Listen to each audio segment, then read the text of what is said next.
Yes friends, as part of this session, let us discuss some other concepts of our static modifier. Okay, what is that means? It is with respect to our whoop concepts. Okay, so with respect to whoop concepts, okay, with respect to the whoop concept, static modifier with respect to the whoop. Okay, here we are going to discuss some three concepts. What are those? Means please try to listen. The first one is overloading. Getting whether static method can be overloaded or not. Okay, then we'll be going for inheritance. Okay, whether parent class static method available to the child or not. Okay, we are going to even see one practical example for this one. Okay, and the next one is whether overriding concept is applicable or not. Okay, we are going to learn that one. Okay, what is that?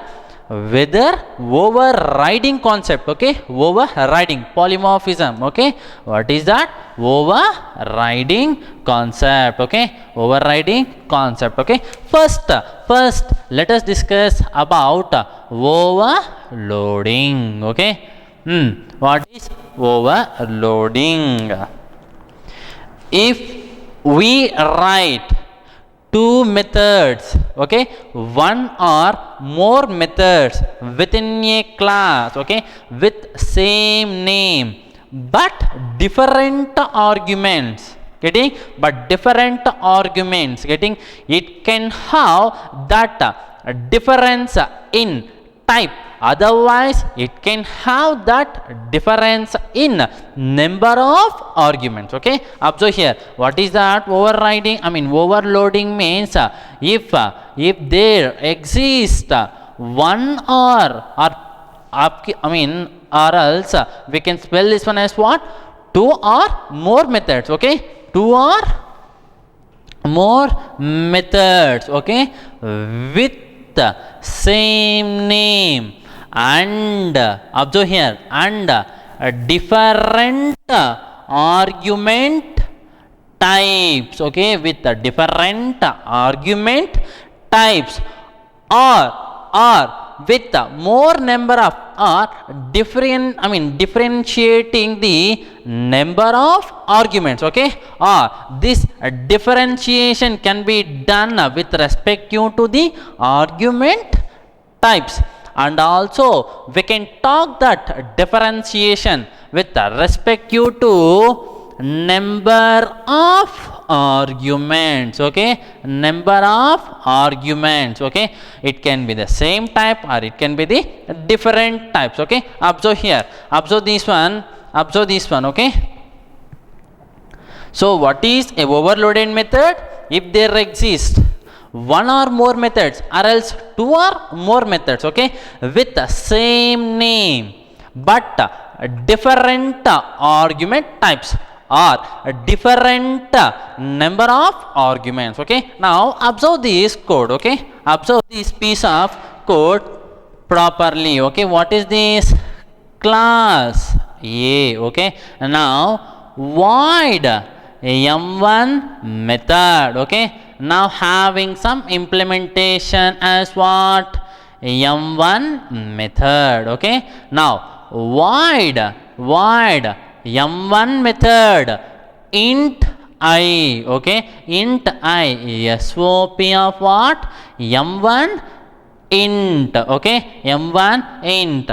Observe here, one or more methods or two or more methods. Okay, observe this one. Okay, it can be even as what? One or more methods. Okay, there should be a method with the same name. Okay, observe here, with the same name. Okay, but different argument types, otherwise different number of arguments. Now did I specify any argument for this method? No, it is having how many number of arguments? 0 arguments. It is having one argument. So it is said to be a overloaded method with different number of arguments. Okay, now observe here. Now I am going to write one more code, the same code of this class void m1 method int I comma int j. Observe here, how many number of arguments? 2 number of arguments. Okay, now SOP of m1 of int comma int. Okay, now observe here, observe this code. Okay, observe this code. Okay, now void m1 method, okay, float f1 comma float f2. Okay, now observe this method called m1 itself, what it is? Float comma float. Okay, observe here friends. Okay, observe this one. Okay, now m1 both the methods are having same name. Okay, both the methods having what? Same name. How many number of arguments to this method? 2 arguments. Okay, 2 arguments. For this method 2 arguments. But where is the differentiation? It is available with respect to the argument types. Okay, argument types. So once again this m1 method is what? A overloaded method. You can do spell like that specifically. Observe here. Okay, it is what? A overloaded method. Okay, now observe here, observe here, observe here,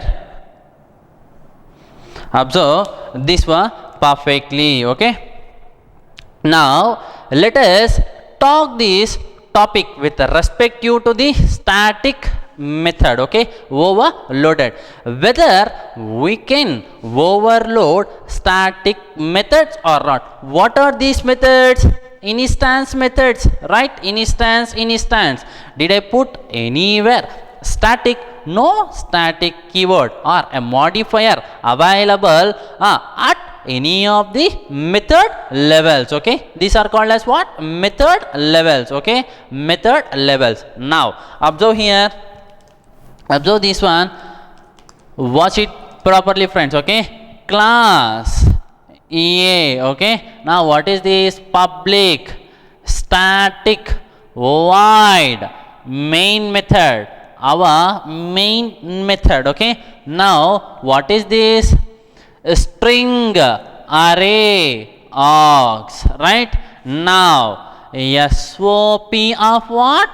Main with array. Okay, main with array. Now I am going to overload the static method, public static void main. There exists a method in a class, that is, if a class containing one or more methods with the same name, okay, with the same name, or 2 or more methods. Okay, now observe here, one method is containing same name. Okay, now observe here, now what is this? Int. Okay, let it be as what? Int. Let me go with primitive data types. Okay, what is this? Int A. Okay, observe here, SOP of what is this?